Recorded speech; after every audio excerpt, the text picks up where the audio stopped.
하나님의 은혜와 평강이 우리 모두에게 충만하시기를 주의 이름으로 축복합니다. 추석 명절 잘 보내셨습니까? 오랜만에 정말 바쁜 일상에서 쉼의 시간을 갖고 또 가족들이 함께 모여서 맛있는 밥상을 또 나누고 또 멀리 계신 부모님도 찾아뵙고 오랜만에 정말 좀 쉼을 갖는 그런 시간이었던 것 같아요. 또 멀리 또 여행을 좀 다녀오신 분도 계실 것이고 잠시 이제 쉼의 시간을 통해서 여러 가지들을 좀 생각하는 그런 시간도 되었으리라 생각을 합니다. 카페에 앉아 이제 잘 한잔 하는데 옆에 젊은 이제 직장인들 같은데 차를 마시면서 연휴 정말 끝난 거야? 말도 안 돼.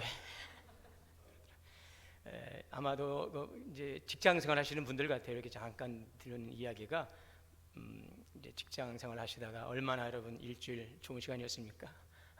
꿈같이 지나가 버린 시간, 말도 안 돼. 하지만 또 오늘 우리가 이렇게 일상의 자리로 올 수 있는 것도 참 은혜인 것 같아요. 바쁘게 살았기 때문에 우리의 그 쉼의 얼마나 소중함을 느끼고 또 쉬다 보니 또 우리 일상의 삶이 얼마나 또 소중한가 하는 것들을 또 생각할 수 있는 그런 시간인 것 같습니다. 우리가 있어야 될 곳에서 나를 필요로 하고 나를 찾는 그러한 자리에서 우리가 일상을 살아갈 수 있다는 것은 참 감사한 일인 것 같습니다. 아무쪼록 우리 그동안의 쉼과 또 충전의 시간을 통하여서 더 앞을 향하여서 힘차게 믿음의 전진을 해갈 수 있는 우리의 삶이 될 수 있기를 바랍니다. 오늘 우리가 사는 세상은 참 불안합니다. 하루하루가 불안합니다. 경제적인 위기가 언제 닥칠지 모르지요. 뉴스에서도 보면 계속적으로 물가도 오르고 일자리도 줄어들고 또 집값은 계속 오르고 좀 하루하루가 불안한 그런 삶을 살아가고 있습니다. 우리 앞을 내다보면 노후에 대해서도 그 젊은이들이 이야기를 보니까 그 사는 문제에 대해 굉장히 경제적인 부분들에 대해서 관심이 많은 것 같아요.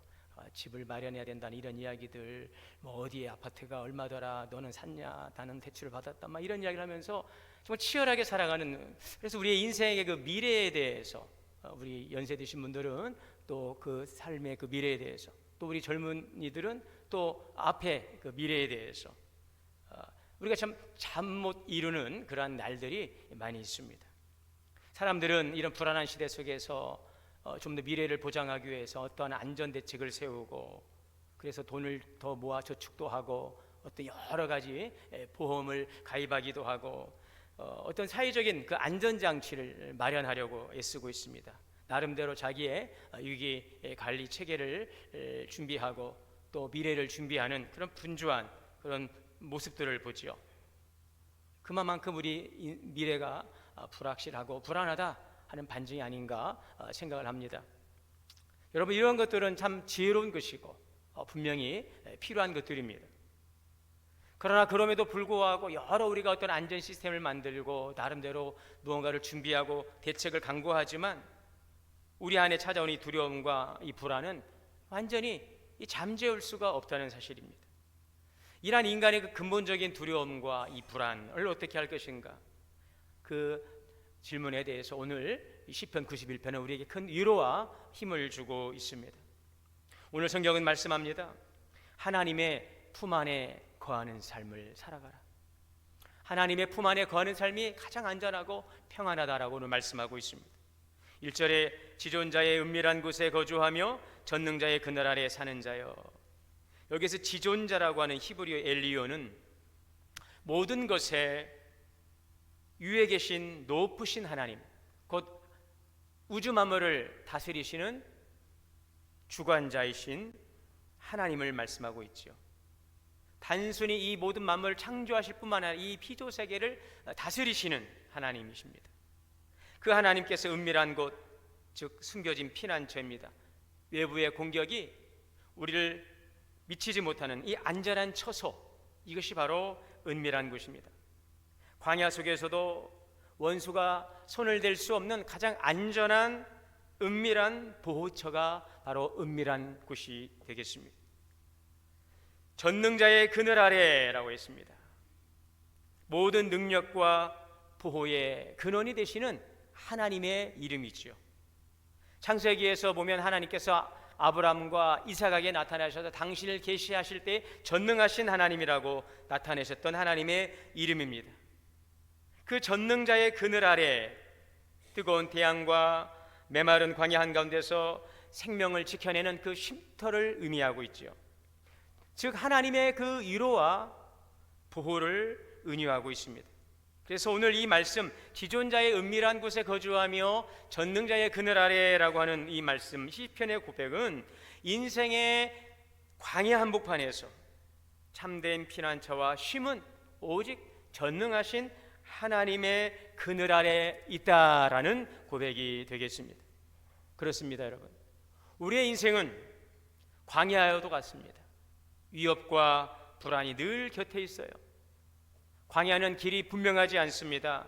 낮에는 뜨거운 태양이 장렬하고 밤에는 살을 내는 추위가 찾아옵니다. 사나운 들짐승이 위협하고 갑작스러운 비바람도 불어옵니다. 그래서 이 광야는 언제 어디서 어떻게 무슨 위협이 닥칠지 모르는 그 불확실한 곳이지요. 이것이 바로 우리의 인생이라는 것입니다. 그런데 시편 기자는 고백합니다. 2절에 나는 여호와를 향하여 말하기를 그는 나의 피난처요 나의 요새요 내가 의뢰하는 하나님이라. 이 피난처는 어떤 곳입니까? 위급할 때 도망가 숨는 안전한 장소입니다. 폭풍이 몰아칠 때는 배가 들어와시는 항구와도 같고 전쟁이 터졌을 때는 피하여 숨을 수 있는 성벽 안과 같습니다. 바로 인생의 폭풍이 몰아칠 때에 우리의 영혼이 쉴 수 있는 그 피난처가 바로 하나님이라는 사실이죠. 어떠한 위기와 재난 속에서도 하나님은 우리를 숨겨주시고 보호하시는 분이십니다. 그래서 시편 46편에는 이런 말씀도 있어요. 하나님은 우리의 피난처시요 힘이시니 환난 중에 만날 큰 도움이시라. 하나님은 또한 오늘 말씀해 보니 요새라고 말씀하고 있지요. 이 요새라고 하는 것은 어떤 것입니까? 높이 세워져 쉽게 무너지지 않는 견고한 성을 말합니다. 적의 공격을 막아내고 안에 있는 자들을 지켜내는 그러한 방어막이죠. 세상은 끊임없이 우리를 유혹하고 때론 위협하지요. 공격합니다. 죄의 유혹이 있습니다. 세상에 조롱이 있습니다. 사단의 시험이 있습니다. 자, 이런 것들을 우리의 힘만으로는 감당하기가 너무나도 버겁다는 것입니다. 그런데 하나님은 결코 흔들리지 않는 성벽처럼 우리를 보호해 주십니다. 이 보네퍼 목사님, 이 독일 나치 감옥에서 이렇게 글을 썼어요. 이렇게 고백합니다. 회고하고 있습니다. 하나님은 단지 높은 하늘에 계신 분이 아니라 나와 함께 계시는 하나님이시다. 감옥의 어두운 방에서도 나는 그분의 그늘 아래 있다. 여러분, 우리가 알고 있는 다윗은요, 젊은 나이에 그 사울 왕의 질투를 받아서 도망자의 삶을 살게 되었습니다.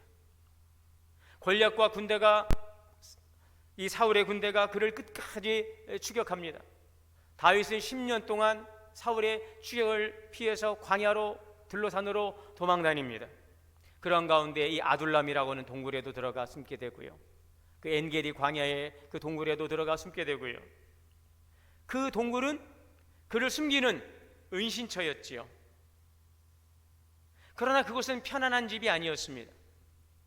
안전한 공간도 아니었습니다.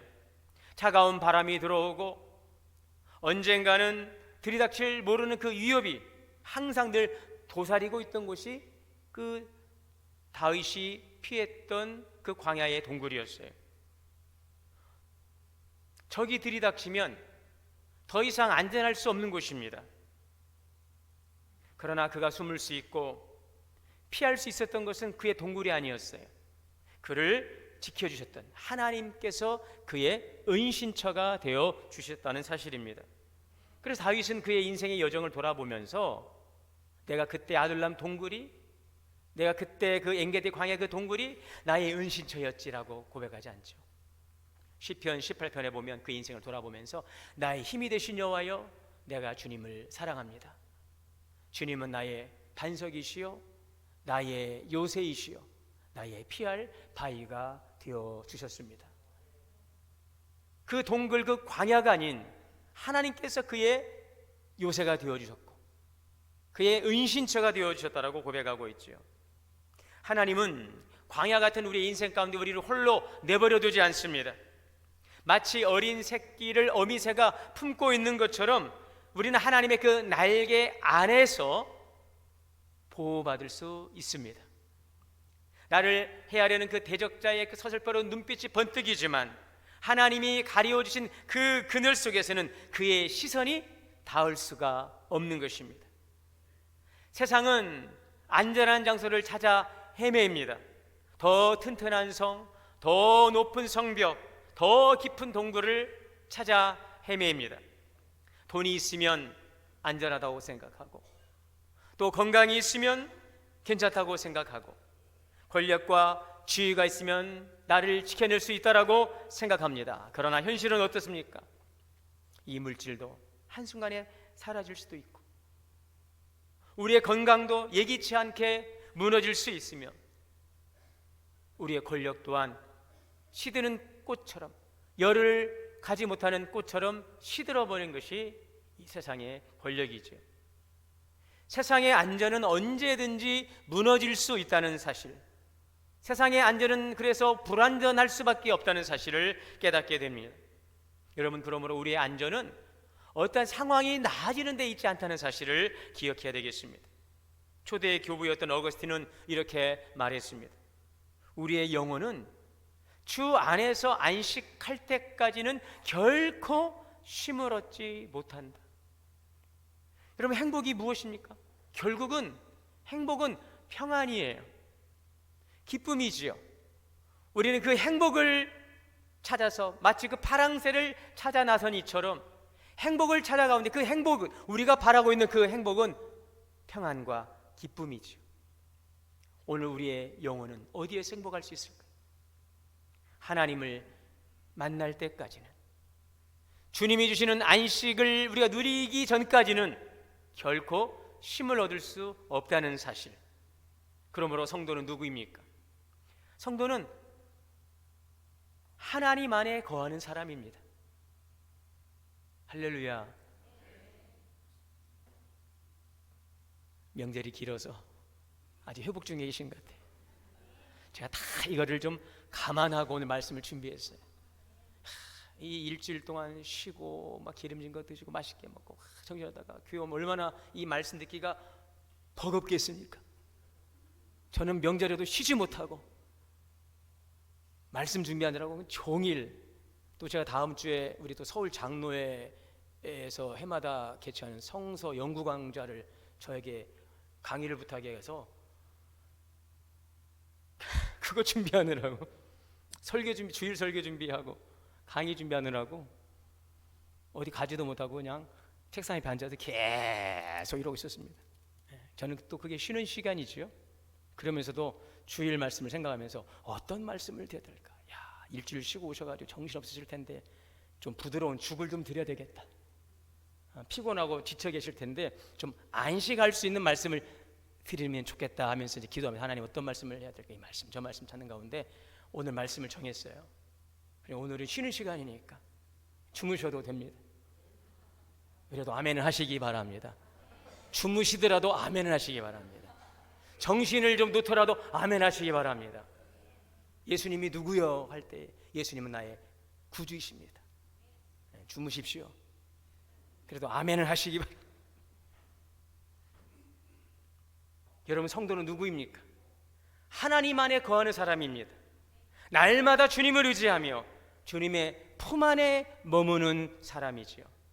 보이지 않는 하나님의 품 안에서 참된 보호가 있음을 믿으시기를 바랍니다. 그렇습니다. 하나님은 우리의 피난처이십니다.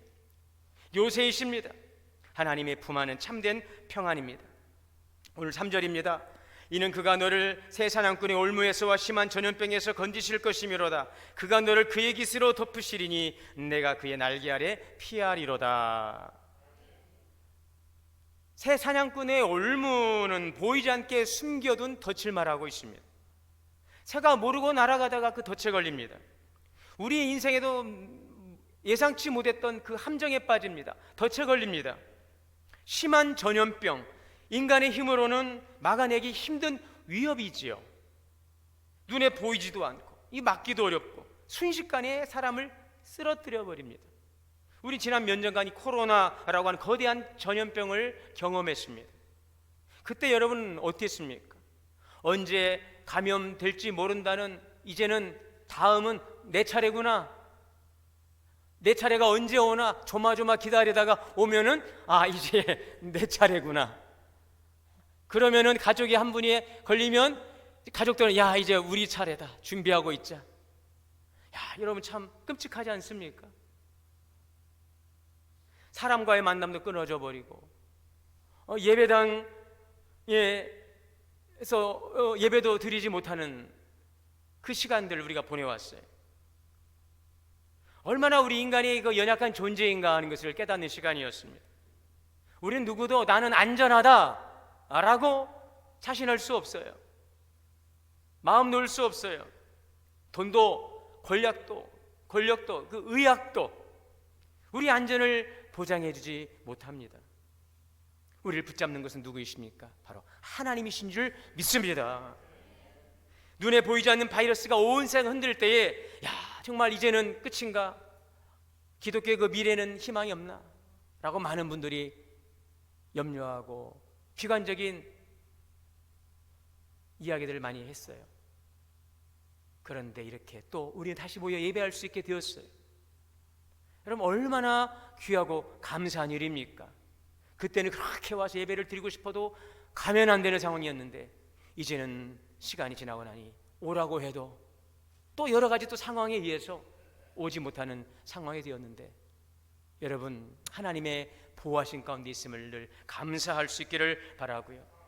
감격하며 오늘의 이 시간을 주님 안에서 충분히 누릴 수 있는 우리 모든 믿음의 성도들이 될 수 있기를 바랍니다.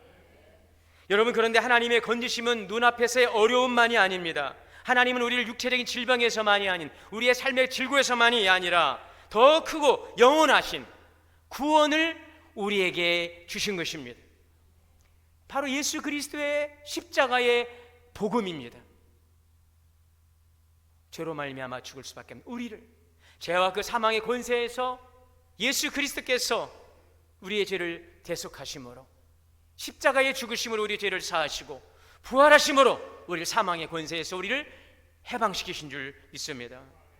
십자가에서 예수님은 죄와 저주를 대신 지시고 우리가 빠져나올 수 없는 그 죄의 올무에서 우리를 건져내시고 영원한 생명, 여러분 그 영원한 생명의 은혜가 얼마나 귀한지를 깨닫는 은혜가 있기를 원합니다. 하나님께서 우리에게 주신 그 영원한 생명을 우리가 깨닫고 있다면 우리는 하나님이 주신 그 구원의 풍성한 은혜가 얼마나 귀한지를 알 것이고, 우리는 그 하나님의 그 귀한 은혜를 사모하며 오늘의 우리의 삶을 주님이 주시는 위로와 소망과 안식 가운데 누리는 자가 될 것입니다. 우리는 십자가와 그 부활의 사건을 통하여서 이미 가장 큰 구원을 받은 사람입니다. 하나님의 사랑이 예수님을 통해 우리에게 나타나셨습니다. 죽기까지 복종하신 예수님의 그 십자가의 그 희생의 사랑은 우리를 죄와 영원한 죽음에서 건져 주신 것이 우리를 향하신 하나님의 사랑이고, 그 하나님의 사랑은 오늘도 여전히 유효하며 영원하다는 사실을 기억하시기를 바랍니다. 여러분 오늘 4절의 말씀, 그러므로 그가 너를 그의 깃으로 덮으시리니 내가 그의 날개 아래 피하리로다. 우리는 이 폭풍 속에 이 어린 새와 같습니다. 우리는 힘이 있다고 생각하지만 사실은 우리는 너무나도 연약하고 어디로 가야 될지 못할 그런 연약한 존재이지만, 하나님께서 그의 날개 아래 숨을 곳으로 우리를 피해 주실 때 이 세상이 주는 두려움은 힘을 잃어버리는 것입니다. 하나님의 그 크신 날개 아래 그 품은 단순한 쉼의 공간이 아니라 우리를 살리시는 은혜의 품입니다. 그 속에서 우리는 세상이 알 수 없는 평안과 사람의 힘으로는 누릴 수 없는 안식을 경험하게 되는 것이죠. 주님의 그 날개 아래로 피할 수 있기를 바랍니다. 오늘 4절의 말씀, 그가 너를 그의 깃으로 덮으시리니 내가 그의 날개 아래 피하리로다. 하나님의 날개 아래 피하시기를 바랍니다. 비트박스 기억하십니까? 비트박스. 고속도로 가다 보면 크게 간판이 써 있어요. 비트박스라고. 고속도로에서 사고가 나면 먼저 비상등 켜고, 참 안 보셨습니까? 트렁크 열고 밖으로 나와서, 야, 여러분들이 걸어만 다니시나 봐요. 고속도로는 위험해서 안 다니시고 어디 국도로 어디 그냥 도보로 다니시나 봐요. 좀 도와주시면 참 좋으련만. 스마트폰 굉장히 중요한 거예요, 여러분. 고속도로에서 2차 사고가 많이 발생한다고 하잖아요. 차량이 추돌 사고 나니까 밖에 나와 있다가 뒤에서 오는 차에 받쳐서 나온 사고 많아요. 그래서 거기서 뭐 그냥 사고 수습한다고 뭐 보험한다고 그럴 정신이 있으면 안 되는 거죠. 자, 비트박스예요, 여러분. 굉장히 중요한 거 여러분 안내드릴게요. 비트박스. 동문께 맞죠? 제가 오늘 잘 와서 하는 거죠? 동문께 맞죠? 자, 비트박스. 비상등 켜고 트렁크 열고 밖으로 나와서 멀리 나가야 됩니다. 스마트폰 119, 112 신고. 그거를 딱 아예 그냥 머리에다가 새겨 놓으라는 거예요. 무의식적으로 할 수 있도록. 신앙의 비트박스. 어디로 피합니까, 여러분? 비트박스. 자, 기도의 자리. 알려드리잖아요. 자, 기도의 자리. 여러분, 사람이 막 뭔가 일들이 몰아쳐 오면은 정신이 없다니까요. 기도 안 돼요. 기도도 마음 편할 때 주여죠. 여러분 막 급한 일 당해보세요. 기도는 좀 다음에 하고, 지금 주님 나 죽게 생겼으니까 자, 기도는 다음에 할 테니까 나 좀 도와달라고. 그러지 않아요? 기도 나옵니까, 여러분? 어려울 때 막 아프면은 나 죽겠어요 주님 하던가, 그런 기도 말고 기도의 자리로 나가는 기도. 여러분 기억하시기를 바랍니다. 신앙의 비트박스. 자, 기도의 자리. 시편 50편 15절입니다. 환난 날에 나를 부르라. 내가 너를 건지리니 내가 나를 영화롭게 하리라. 여러분, 우리는 어려움이 닥칠 때 본능적으로 사람을 의지하거나 스스로 해결해 보려고 합니다.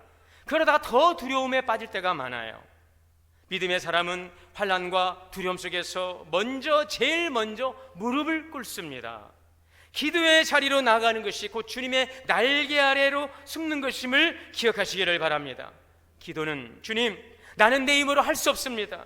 주님만이 나의 도움이십니다. 다윗의 고백처럼 주님은 나의 힘이시요 나의 피할 바이시요 나의 요새이십니다. 이것이 바로 기도입니다. 기도는 하나님과 연결되는 통로입니다. 제가 이번 이제 장로의 그 설교 그 강의 주제가 이 기독교 위기 시대에 우리 장로님들은 어떻게 이 위기 시대 다음 세대의 신앙을 전수해야 되는가, 어떻게 기도해야 되는가. 너무 어려워요. 왜요? 너무나도 잘 알고 있는 문제이잖아요. 이 위기 시대, 기독교 위기 시대에 오늘 한국 교회는 이 위기 속에서 우리 장로님들은 어떠한 위기감을 가지고 자신을 성찰하고 가정의 영적인 지도자로서 어떻게 기도해야 되는가, 이게 지금 주제예요. 차라리 설교를 하면 좋은데 강의를 해야 되는데, 여러분 어떻게 기도해야 되겠습니까? 부르짖어 기도하시기를 바랍니다. 우리의 어려움이 여기에 있어요. 알면서 안 한다는 거예요. 자, 기도의 자리. 자, 따라합시다. 기도의 자리. 기도는 하나님, 내 힘으로는 할 수 없고 주님만이 나의 도움이십니다. 마치 어린아이가 위험할 때 그 부모 품에 탁 안기는 것처럼 기도는 하나님의 품으로 들어가는 것입니다. 기도는 하나님과 연결되는 통로요, 영적인 방공호입니다. 자, 두 번째는 말씀 안으로 시편 119편 105절입니다. 주의 말씀은 내 발의 등이요 내 길의 빛이십니다. 우리가 사는 세상은 늘 불안한 소식으로 가득합니다. 뉴스와 소문은 우리의 마음을 흔들고 앞길에 대한 두려움을 더 크게 만듭니다. 하나님의 말씀은 그러나 흔들리는 땅에서 우리를 굳건히 세워주는 반석과 같습니다. 세상은 혼란과 어둠을 보여주지만 말씀은 그 우리의 인생길을 비추는 밝은 등불이 되어 주시는 것입니다. 세상을 싸워 이길 수 있는 능력의 검이 되시는 것입니다. 그래서 예수님은 광야에서 시험을 받으실 때에도 뭐라고 말씀하셨습니까? 무엇으로 이기셨습니까? 성경에 기록되었으되, 구약의 말씀, 그 당시에 예수님 때는 신약이 없으니까 구약의 말씀을 가리켜서 성경에 기록하였으되, 우리가 무엇으로 이 두려움을 이길 수 있습니까? 이 불안을 이길 수 있습니까? 이 어둠을 이길 수 있습니까? 어떻게 우리가 평안할 수 있습니까? 하나님의 말씀, 이 말씀이 여러분들을 살립니다. 이 말씀이 우리를 세상 속에 승리하는 자가 되게 하는 것입니다. 자, 세 번째, 예배의 자리로. 신앙의 비트박스, 예배의 자리입니다. 예배의 자리. 지난 수요일에 연휴 가운데 수요 예배를 드렸어요. 과연 몇 분이나 나오실까? 많이 나오셨어요. 아주 깜짝 놀랐네. 정말 많이 나오셨어요. 깜짝 놀랐어요. 지금 수요일 그 연휴기 때문에 예배 안 드리는 교회도 많이 있어요. 연휴니까. 근데 들은 많이 나오신 거예요. 그래서 제가 어떻게 추석 명절 연휴 동안 잘 보내셨습니까? 그러니까 아주 그냥 지루해서 죽는 줄 알았는데 이제도 살 것 같은 거예요. 여러분, 그게 정말 그 은혜를 아시는 분들이죠. 할렐루야. 이제 어떤 분들은 이제 휴가 끝나니까는 이제 정말 이거 말도 안 돼 막 그러는데, 우리 그리스도인들은요 죽는 줄 알았대. 왜요? 예배드리고 싶어서. 여기 한 3명은 우리 교인이 아닌 것 같아. 주류에 죽는 줄 알았대요. 교회 나오니까 살 것 같은 거예요. 믿습니까? 하나님도 만나고, 목사님도 만나고, 권사님도 만나고, 집사님도 만나고, 우리 성도님 만나고. 여러분, 혼자 있으면 자꾸 두려움이 더 크게 다가옵니다. 생각은 자꾸 꼬리에 꼬리를 물고, 문제는 실제보다 더 크게 느껴집니다. 함께 막 예배 드리고 기도하고 막 떠들고, 그럴 때 세상의 염려가 한 길로 왔다 7길로 도망가는 것입니다. 오늘 예배 가운데에서 이 예배를 통해서 살아계신 하나님의 임재를 경험하게 될 때 모든 염려는 떠나가는 것입니다. 세상을 이길 수 있는 힘이 오늘 이 거룩한 하나님의 임재의 자리, 예배의 자리인 줄 믿습니다. 그러므로 여러분, 나오기를 힘을 쓰시길 바랍니다. 그래서 그 수요일날 저 동두천에서 오시는 거예요. 저는 우리 권사님 볼 때마다 내가 설교를 1시간은 해야 된다고 생각을 해요. 미안해서도 설교를 짧게 할 수가 없어요. 지금 이 1시간도 안 되는 예배를 위해서 2시간가량 오시는데, 잠깐 설교하고 안녕히 가세요. 너무 가려면 또 1시간 반 오시는데, 예배를 위해서 그 1시간도 안 되는 예배를 위해서 3시간을 오가시는데, 걸어가서 전철 타고 또 와서 걸어서 버스 타고. 근데 저는 그것이 바로 축복인 줄 믿습니다. 그 예배에 기쁨이 없이는 여러분 올 수가 없어요. 돈을 줘도 안 돼요. 여러분, 돈을 주다가 올 수 있습니까? 여러분, 절대 안 되는 일이죠. 이 신령한 하늘의 은혜의 기쁨을 우리가 누릴 수 있기를 바랍니다. 여러분, 주님께 나아가 고백하십시오. 주여, 제 인생의 폭풍 속에서 제가 숨을 곳은 주님의 날개뿐입니다. 사람에게서, 세상에서 안전을 찾지 않고 오직 주님의 은혜의 그늘 아래 거하기를 원합니다. 주님께 나아갑니다. 기도의 자리, 말씀의 자리, 예배의 자리.